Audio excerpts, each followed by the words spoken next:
Good morning, everyone. It's a crunchy 3 degrees this morning, but there's no wind. Yesterday, there was wind.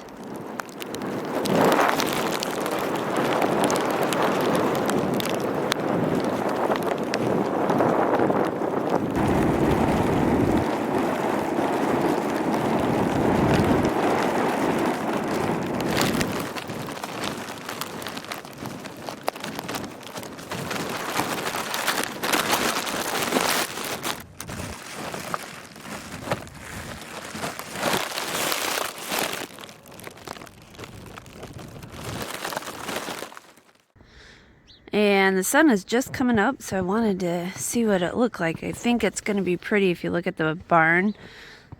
So I'm going to head my way over there. First, I got to check on my chickens. That's kind of the routine that I make. So let's see how they're doing. Everything's snow covered. Good morning. You're all awake, ready for your breakfast treat. Give them their sunflower seeds. Their water's froze. I put it in this rubber container because that way I can clean it out. If it's in a chicken water, then those freeze faster and they're harder to thaw.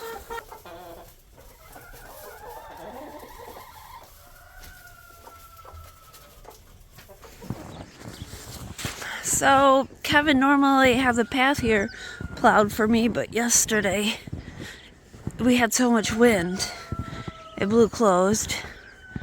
So maybe he can plow another path for me today. I don't know. I don't know how much snow we've gotten. Not a whole lot, just felt like it just blew everywhere. All right.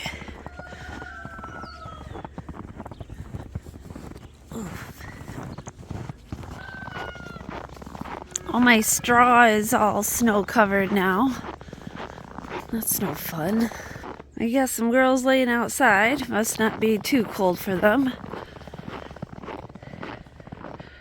There's the sun. Oh, it's pretty. I should have been here just a few minutes earlier.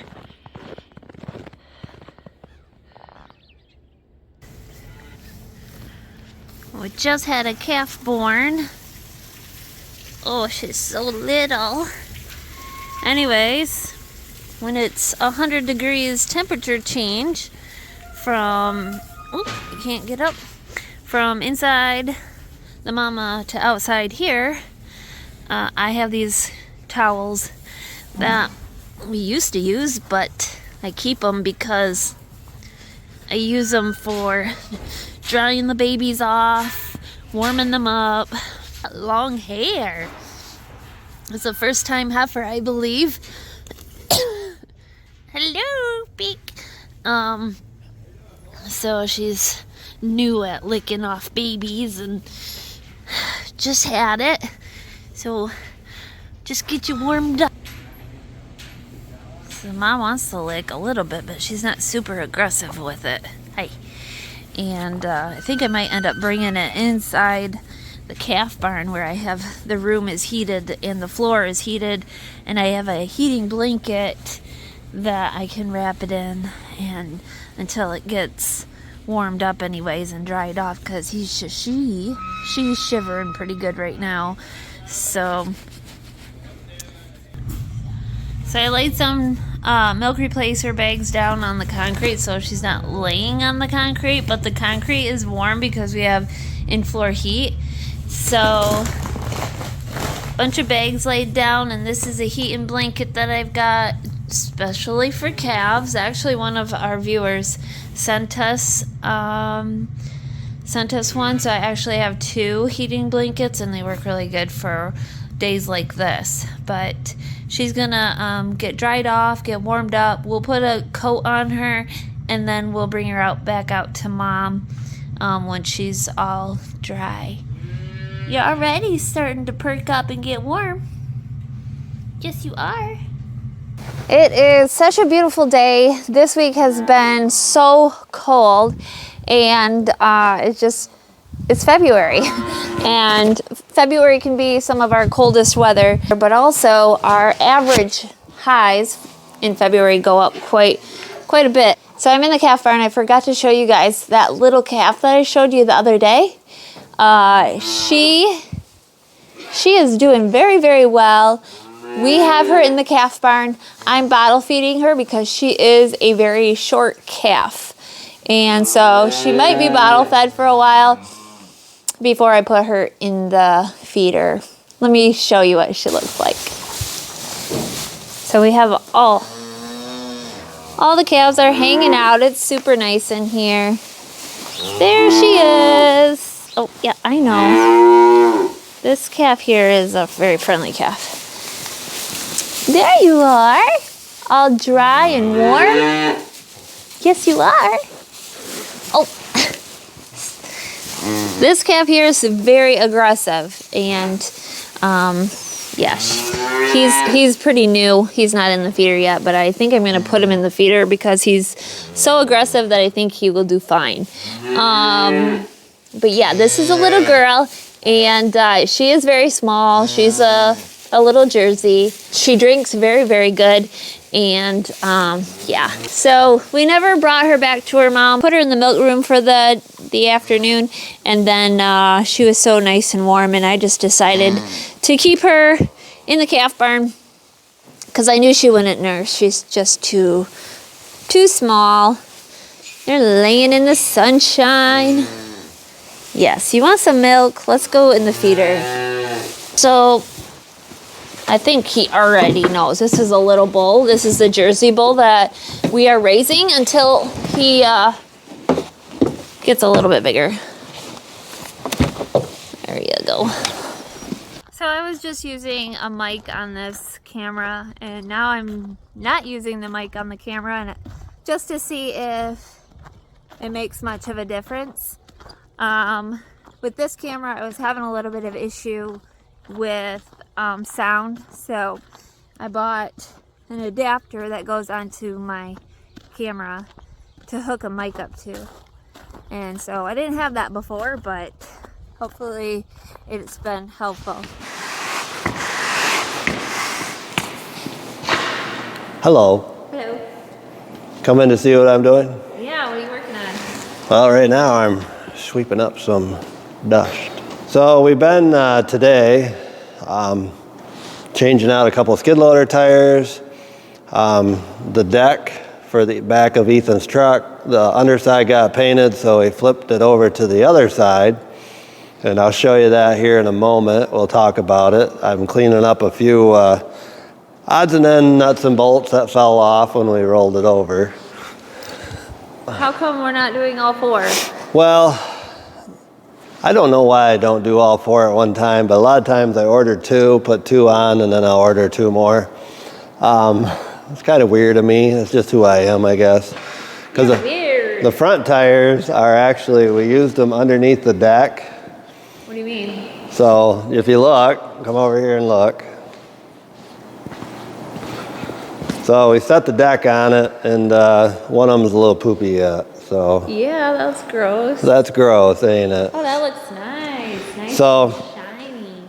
So this is a deck off our dually farm truck, and this winter I wanted to paint it to kind of just catch up with it because I hadn't been painted, I don't know how long. It's pretty rusty. So that's what we decided to do. So we took the deck off. Ethan's got the frame all painted. We can go over and look at that in a moment. So we power washed the deck with hot water, and we got the bottom side done. Now we just got done rolling it. Rhonda wasn't here when we did it. Ooh. So we got to, we're gonna paint the top and paint the front yet.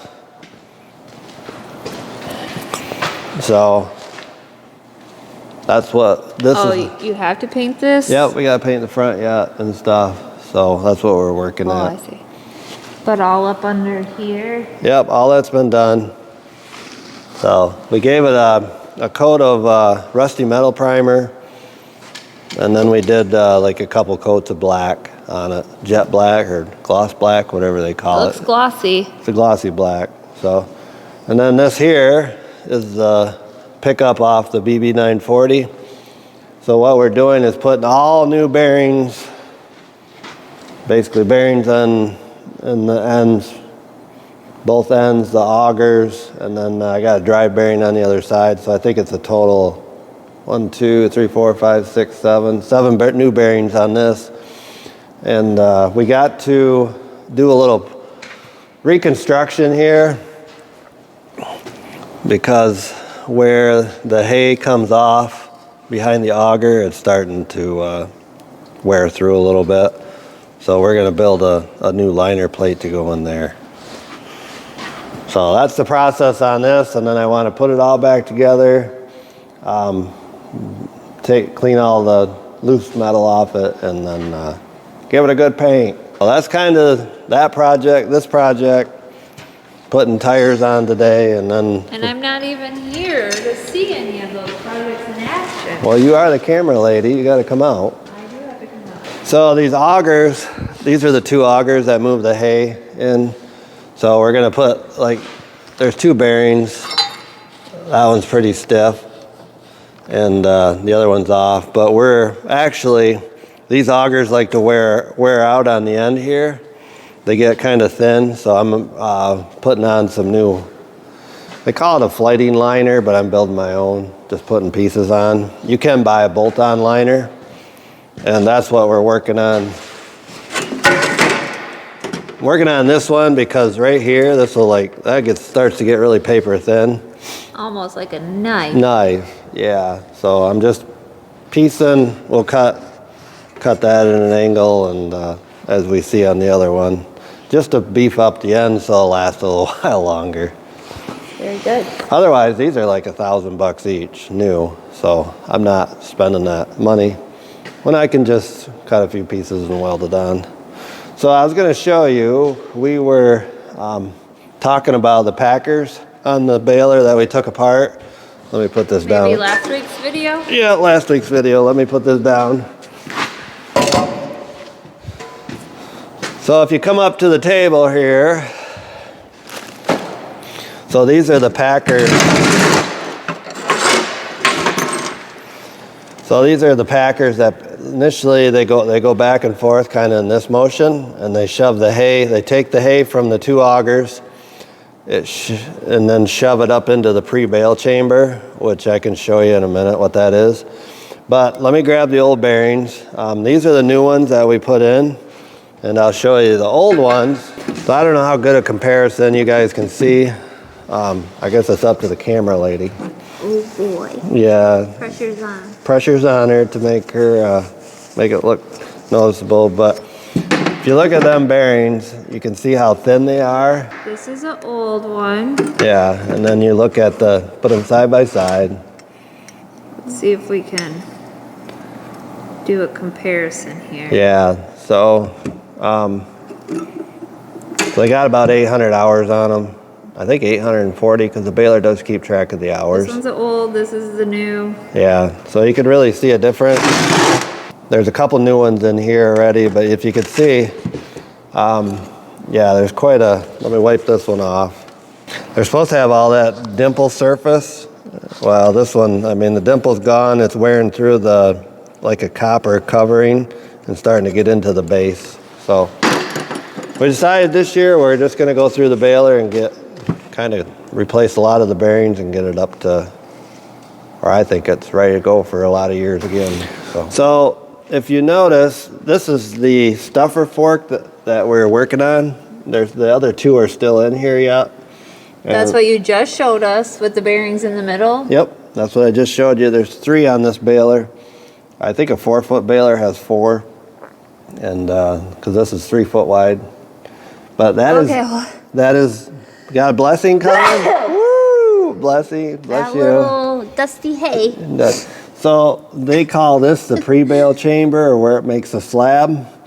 And so what it does is it fills that chamber with hay, And this deal here, which we have it in the up position right now instead of in the home position, but that shoves the slab up in there, so the slab, to make the slab. It's kind of neat how these balers work. And actually that's the deal right there with the those angle iron triangles. They're the ones that actually stick into the hay and shove it up into to make the slab. It's kind of a neat concept how they make, so that way every slab is the exact same size. And we can, on the other side, adjust the size of the slabs if you come around. So this lever here controls how much tension is on this spring. So if we put it way up in that notch, it'll make a lot thicker slab, or flake, I guess is what they technically call it. A flake. A slab, a flake. We call them slabs. Slabs. So you can leave in the comments what you guys call them. So then if you want a little slab. What? A little one? A little flake or a little slab, then you can go down there. So you like it kind of in the middle? Yep, we like about what are our slabs, 3 inch? 3 or 4 probably? Yeah, 4. Maybe not 4. Maybe 3. So being the kind of set in the middle is a 3 inch slab. If we go up to there, it gains you a little bit more, but not a lot more. You'd be looking at maybe a 4 to a 5 inch slab. But I like the littler, I just like a 2.5 to 3 inch slab is a nice size to work with. How do you change the bale size? The to bale make it size? Longer or shorter? That is a good question for the sure it audience. is. So if you do the bale size, you got to come back here. And it's kind of tore apart, but Oh, yeah, it is kind of far apart. there's a metering wheel right there. Hold on. If you climb up there, there's a metering wheel. It will do up to a 10-foot long bale down to no length. And we have it set at about 7.5 foot, about 90 inches. And So- why do you choose that instead of like A full 8. a full 8? Yeah. Full 8s are very hard to handle because they just don't, on a semi-trailer, if your trailer's 48 foot, they hang over the back if they're actually 8 foot long. So they just don't. Is your trailer not exactly 48 foot? Well, 8 foot, and you start putting all the 8s together, Oh. they start hanging over a little. Yeah. They A little bit. They come out. It's better to make them a little under 8 than to make them at 8 because they manage so much better. So.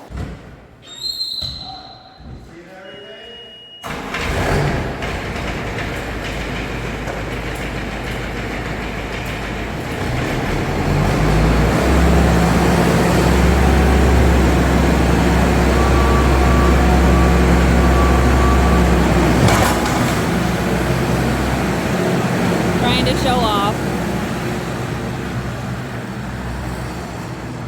That's funny. Oh. So we've on these doors, our overhead door, we got the weight or the pulleys and the weight system. We've had some issues with them. The pulleys that we bought were like little pulleys, and I don't know, maybe I have some on the table over here. All right, so we're having some issues. These are original pulleys that we've been using, and they're wearing in the middle, like they're just wearing. Wait, like this part here, Well, we've had one that broke and split. you had a pulley actually break. Yeah, it split. So I know viewers are going to wonder what happened to that heavy weight. Did it fall? No. What happened? The pulley split, and basically the wood that it goes through held it. Because we have a wood cover that is 3/4 inch thick that the line runs through, and that held it. So it's not like it was a real big deal. And there's 2 pulleys, there's not just one. So Okay, if one 2 breaks, pulleys.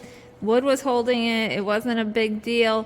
You guys have been watching them. we have been watching them because our concern was we did not know how well these pulleys would work. But they were rated They were rated for what what we needed, or what we. These are supposed to be like a 400-pound pulley. 400. Okay. So I do not have a picture of what we put in, but we went to actually a lot bigger pulley, like a 3 inch with a bearing in the middle, literally a 6203 bearing. Literally, yes. Literally, there's a bearing. So, them bearings, and we went to a V pulley instead of a, this is kind of like a rope pulley. So it has literally where the cable pinches in it. We got a new word going on. What new word? Literally. Literally. If anybody's wondering how they have been working and holding up, they've been watching them, and yeah. We're very, very pleased with the system. It's just that sometimes may not have a heavy enough component or something. That's kind of what we're... My first initial thought was that cable wasn't going to be Heavy enough? strong enough, yeah. But it's rated at 50, yeah, 1,700 pounds or whatever. Yeah, and then weights are only 140, so yeah. There's a lot more. And those pulleys, essentially, they should have worked if they're rated at 400, and you had two of them. Yeah, they should, but it's a bearing failure in the middle, and then they do not turn well. Once they stop turning well, then the cable, then starts to fray, or well, you can hear the cable, the door kind of working, shutters and stuff. So that's what we found. So we may have to go through. Are you eating? Yeah. Oh. Enjoying the snack. So we may have to go through and replace another set. We'll just keep an eye on them as they. Oh, you didn't replace all of them? No, we did the one set, and we're keeping an eye on them. Okay. Because it only took like 20 minutes. To replace? Yeah. Not a big deal. Ethan said it was my alternator. I figured it was my tensioner, but now I know for sure it's my tensioner. It's not your alternator. How do you know it's your tensioner? I put oil on it while it was not running, and then I started it and it wasn't squeaking. So why do you need a new one? Because it's squeaking. You just said it wasn't squeaking. Yeah, when you put oil on it, but then run it for a few minutes and then it's back squeaking again. Which, it's not squeaking right now, so I wonder how long this oil will last. Maybe it will last a long time and you don't have to. Scratch the grill. Scratched a little it? Mm-hmm. Ruh-roh. Mm-hmm. How? I don't even know. Pick my boot. Shoelaces. Oh, you were up on it? It's not like the Dakota where I can just lean over. I gotta crawl in it.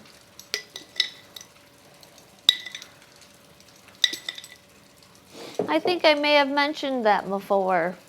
Yeah. You did. I did. And you said, oh, it's not hard getting in and out of working on my truck. Nah. You just have to climb on the grill. Scratch it. What? My hair looks like a rug. Well, isn't that what you wanted? Well, next time Kenzie comes over, you can ask her for a haircut, a real haircut. We're not perming it. Why not? She doesn't have perm stuff. Nah. No perms, Mom says. If you get a perm, it's either going to be tight like a poodle, because your hair is going to hold here. We'd use a dark towel. Your hair is going to hold a curl like mine, or it's going to fall right out and it will just be waves. It won't be curls, and it will be like Mackenzie's because her hair can't hold a curl. Today, I have a few questions that people have asked me either in letters or emails or even in comments, and I'm going to answer a couple of them because I am getting ready to make some bread. Well, actually not bread, but I'm making dough. I'm going to make some cinnamon rolls. I just realized while I'm editing this video that I never made it very clear what the question that one of my viewers was asking. So one of my viewers sent me a letter and he was asking about bread making and how to make 4 loaves of bread at one time. Right now, he can make 2 loaves of bread at one time, and he would like to be able to make 4. I'm taking it, I figure he's meaning make 4, put it all in the oven at one time. So he's asking, how do I keep the first batch of dough, because he can make 2 loaves of bread at one time. This is how I'm This is what I believe he's trying to ask me. How do I keep the first batch of dough that I've made from over-rising while I'm making the second batch of dough? So here's my answer to his question. I was just did the video and realized I never pushed play. So let's start over. I am proofing my yeast right now to make dough for my cinnamon rolls, and I am making enough dough to make 4 loaves of bread right now. I gather from the letter that you wrote that you can only make 2 loaves at a time. So what do you do with that dough while you're making the next batch? So what I would do is I'd make the first batch of dough, I'd put it in a bowl, I'd cover it, and then I would stick it in my refrigerator, and that will cool the dough down enough for where it doesn't start rising immediately and robustly. So put that in the refrigerator. That'll probably take, and then it will probably take 20 minutes to a half hour to make your next batch of dough. After you're done making the second batch of dough, put that in a bowl, a separate bowl, and then let that set out to rise. Take out the dough from the refrigerator, let them both rise at the same time. And what I would probably do, depending on how cold that dough got in the refrigerator, it probably won't get too cold because it's probably only going to be maybe a half an hour. Once both bowls have rose to the desired amount, then form them into the loaf shape that you would like and put them in your pans, loaf pans or whatever you use, and then let them rise again, and they should all be ready to go into the oven at the same time. And I hope this helps. If any of my viewers have different suggestions, leave them in the comments below so my viewer can read them. And but yeah, that's what I would do. Anytime I'm making a large amount of dough and I want to bake it all at the same time, just stick it in the refrigerator, and it will hinder the yeast from growing quickly. It still will rise a little bit, but not to the point where it's going to be over fermented and it won't do a good second rise. So that is my answer to the first question. Now I've got to get my own dough going because my yeast is proofed. This does, so I do have 4 cups of water here. All right, so you know you have kneaded it enough, the dough, and mixed it enough when you can take a little piece of it and stretch it thin enough. It's called the window pane test, and you can see through it. And I don't know if you can see through this. And if you can see through it and it's not breaking, you know you have gluten. Well, there it breaks. Good, it's mixed enough. It's got good gluten texture. I'm not sure if you can even get a good focus on that, but there you go. That's the window pane test. I'm going to let it rise right in this bowl. I like to actually oil the bowl, so I am gonna dump this out for a bit. I like to just oil it just a little bit of olive oil or avocado oil, whatever you got.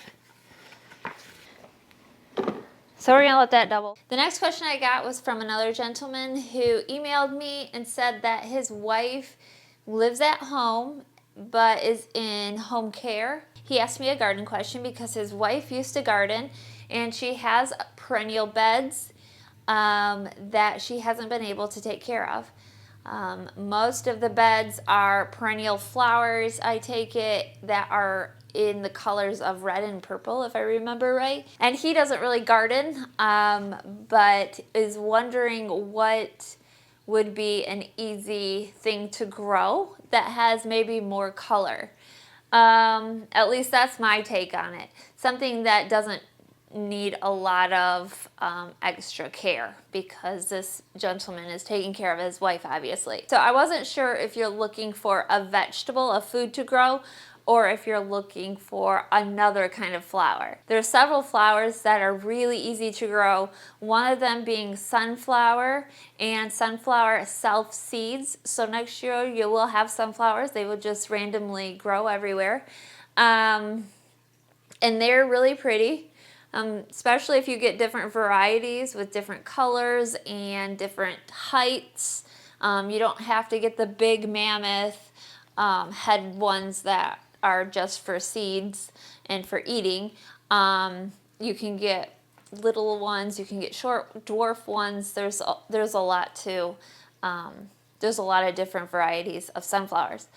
There's also zinnias. Zinnias are, you plant it and pretty much it takes care of itself. They are super easy to grow, and they come in an array of colors, from white, yellows, greens, reds, pinks, purples, all different colors, and there's even variegated colors. So those usually